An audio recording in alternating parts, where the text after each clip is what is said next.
Welcome back to the 8-Bit Guy. So when you watch documentaries about early computer innovations, particularly the late 70s, early 1980s, most of the documentaries tend to focus on Apple and Microsoft and maybe IBM as the big innovators. But I think often companies like Commodore and Atari and Tandy don't get nearly enough credit for the role that they played.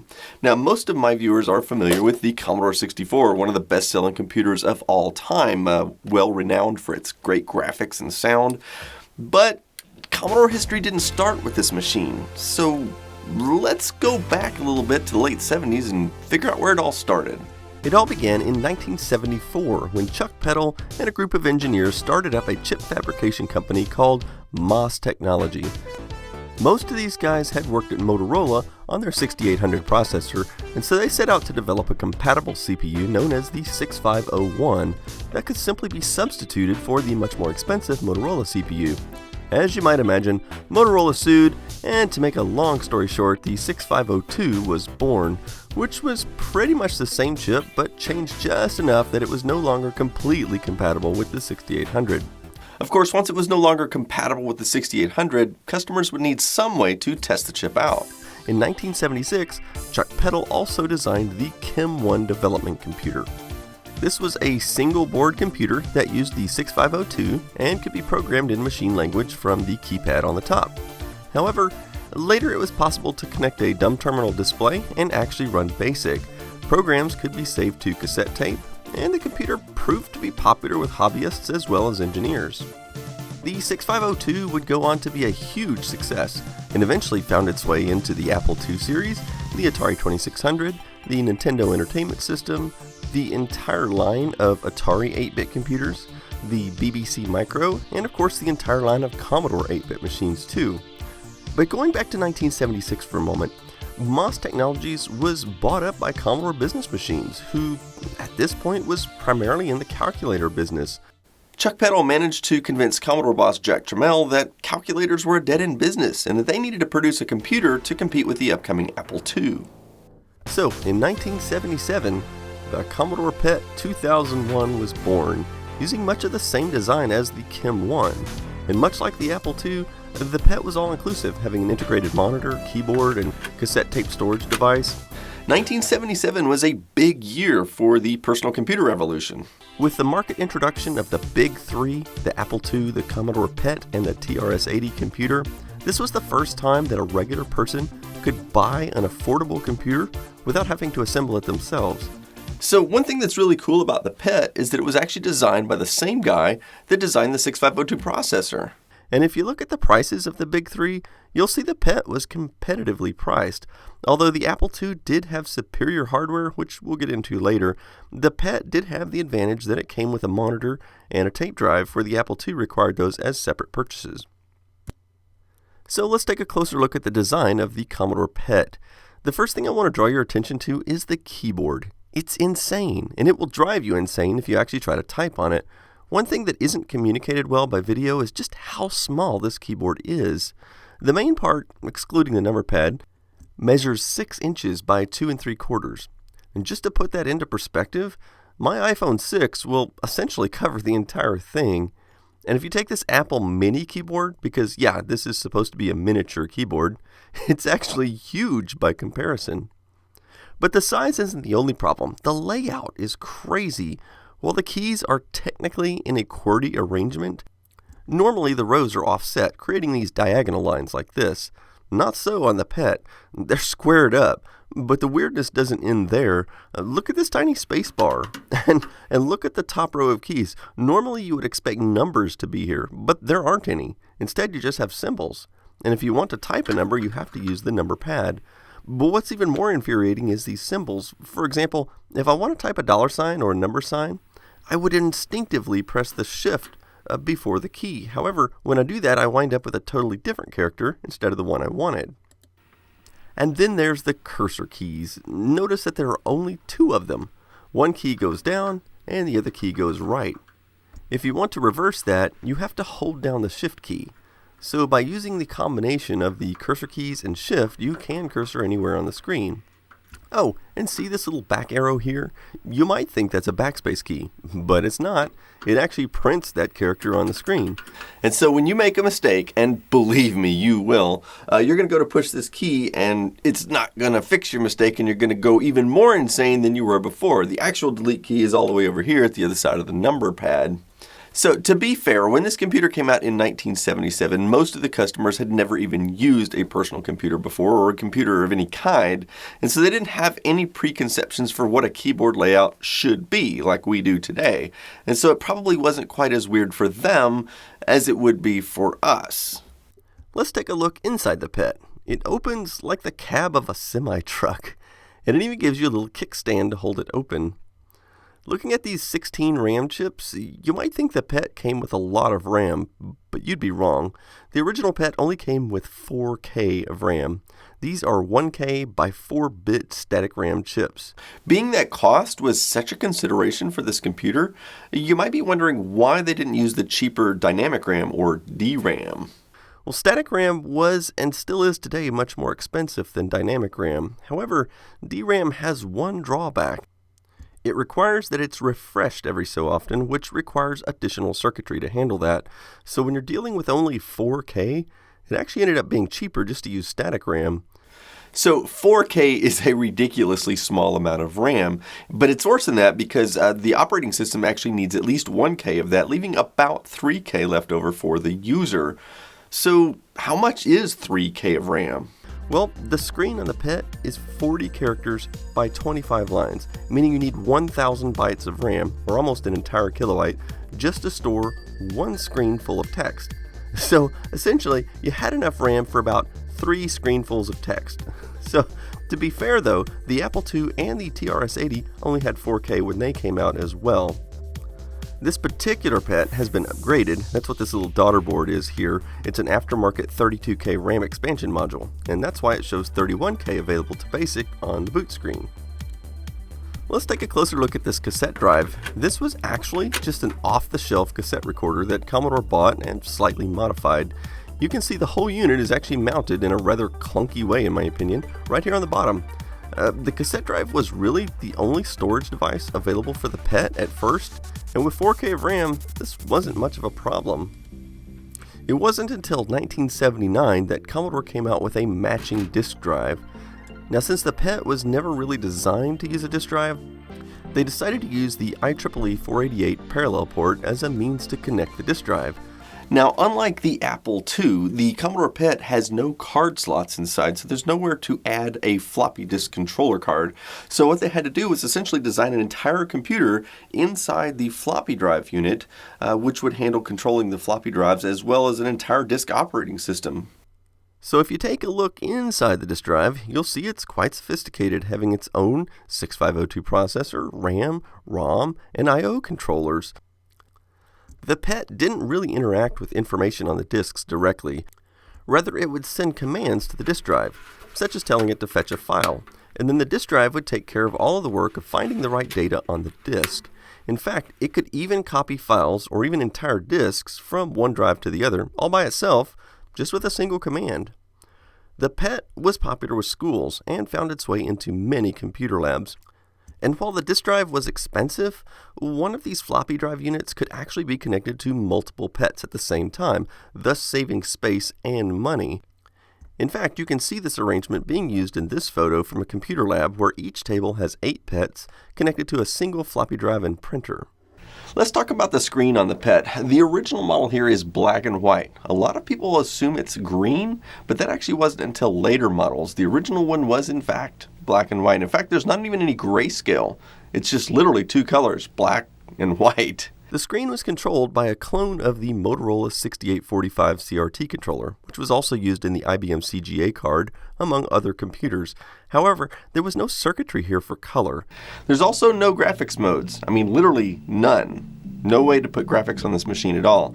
And what's worse is the character set is in ROM and it cannot be moved, so there's no way to modify what the characters look like. So you are pretty much stuck with putting characters on the screen and only the characters that came built into ROM. That's it. However, there are 256 characters using a special character set called PET ASCII, or later just shortened to PETSCII.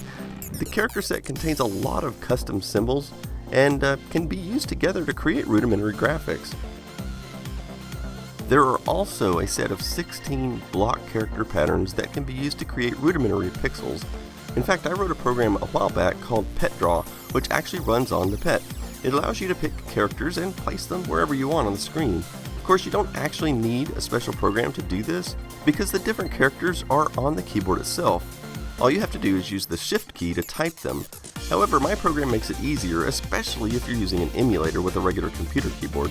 Plus, it has a special pixel draw mode that automatically figures out which of the 16 block characters to use and allows you to freely draw in a matrix of 80 by 50 pixels. This program is available for free on my website. The Pet actually does have two character sets. I've been showing you the default, but if you type poke 59468,14, then it will switch to an upper lowercase set, which looks better for typing but has fewer graphics characters. The Pet also had no sound. I mean, like literally none. There's no speaker and there's no audio output anywhere. However, early Pet users figured out that they could use two wires on the user port, which connected to a handshake register on one of the I/O controllers, and it could essentially operate as a one-voice square wave generator. Soon after, many programs started using this method as the default method for sound production on this computer. Interestingly enough, the same concept will actually work on any of the Commodore 8-bit machines that has a user port, which is all of them. However, it was generally not needed because all these machines already have a sound synthesizer built in. Eventually, Commodore redesigned the Pet. For example, this 4016 model has a very similar look, but you'll notice the screen is quite a bit larger and now uses a green phosphor display instead of the black and white of the original model. The keyboard is redesigned so that it's easier to type on. However, most of the weird key arrangement I mentioned earlier still remains. The cassette drive is gone. At this point, you'd have to use an external cassette drive like this one, or a floppy drive. The case opens in a similar manner, but the stand is in a different place. Also, the case is now plastic instead of the metal found on the original Pet. Also, they have included a speaker inside the computer so it can produce sound without needing to connect anything to the user port. Notice this is a 4016, which basically means it's a 40-column display with 16 kilobytes of RAM. Although this one has been upgraded to 32K, which seemed to be the standard on later Pets. But they also had several different models in this numbering scheme, with the high-end models having 80-column display and as much as 96K of RAM. There were also some other weird variations, including one called a Super Pet. The Pet would later evolve into Commodore's CBM line of business computers, which kept a similar form factor, but much more ergonomic with a detachable keyboard. I've never actually seen any of the CBM line in person, as I think they were mostly sold in Europe. However, the 40-column Pets seem to have the most software available for them, and generally speaking, software designed for the 40 columns won't run on the 80 columns and vice versa.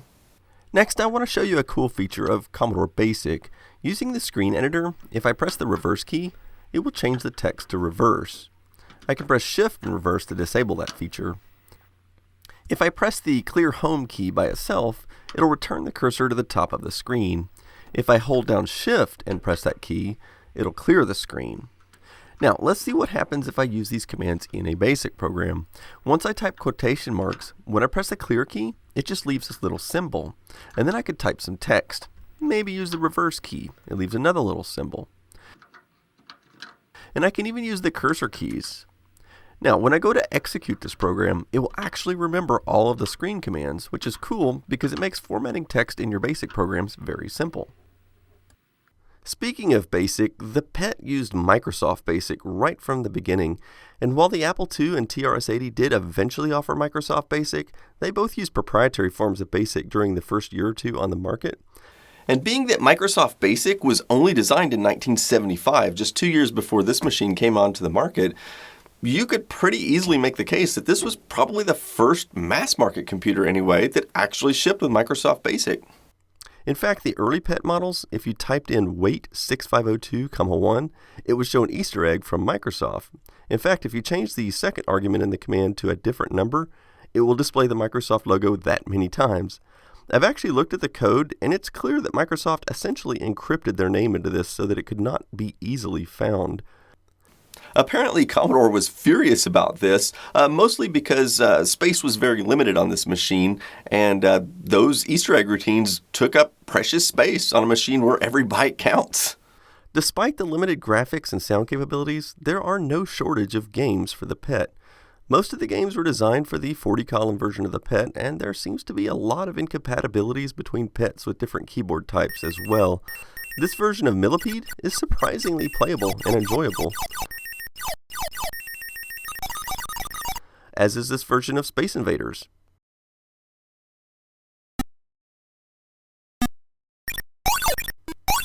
Some of these graphics are so cleverly designed using the built-in character set that you could almost be tricked into thinking these were bitmap graphics.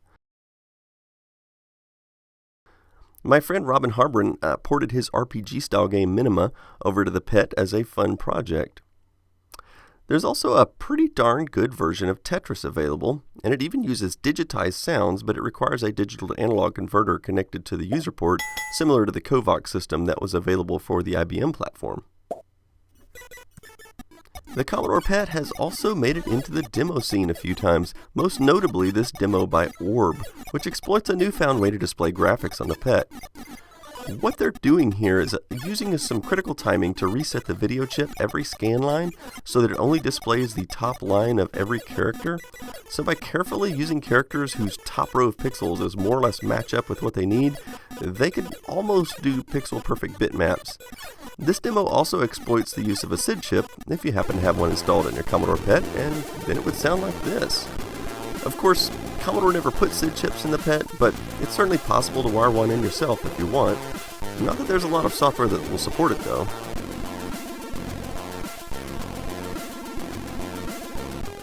So one mantra I've always had when talking with inexperienced computer users who are afraid to try things on their computer is I'll always tell them that, look, there's nothing you can do, nothing you can type on this keyboard or click with your mouse that can possibly damage the computer. The worst thing you could do is erase or corrupt some data, and that can always be restored. However, it turns out in the case of the Commodore PET, that advice is not always true. It was discovered that on certain models, if you type the command poke 59458,62, it would throw the CRT display out of sync and, after a short time, could actually damage some of the circuits and burn out the display. This was referred to as the killer poke. So apparently my mantra doesn't always hold true after all. I think I'll go ahead and test the killer poke right here on this machine. After all, this isn't mine. It actually belongs to the obsolete geek. I'm borrowing it from him. Surely he won't mind.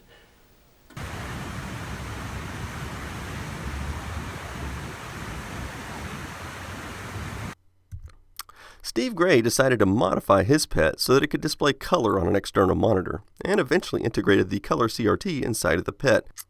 This required extensive modifications to the logic board and kernel ROMs to make this possible, but it's certainly a neat project. The Commodore PET has also been featured in countless movies and TV shows.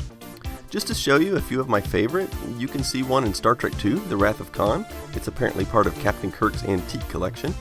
You can also clearly see one in many episodes of the IT Crowd. Apparently, Stephen Hawking used one, as shown in the movie The Theory of Everything. At the end of Terminator 3, when they arrive at the Fallout shelter, you can clearly see a Commodore PET behind John Connor. And in the movie Wayne's World, the local TV station has a Commodore PET in the office.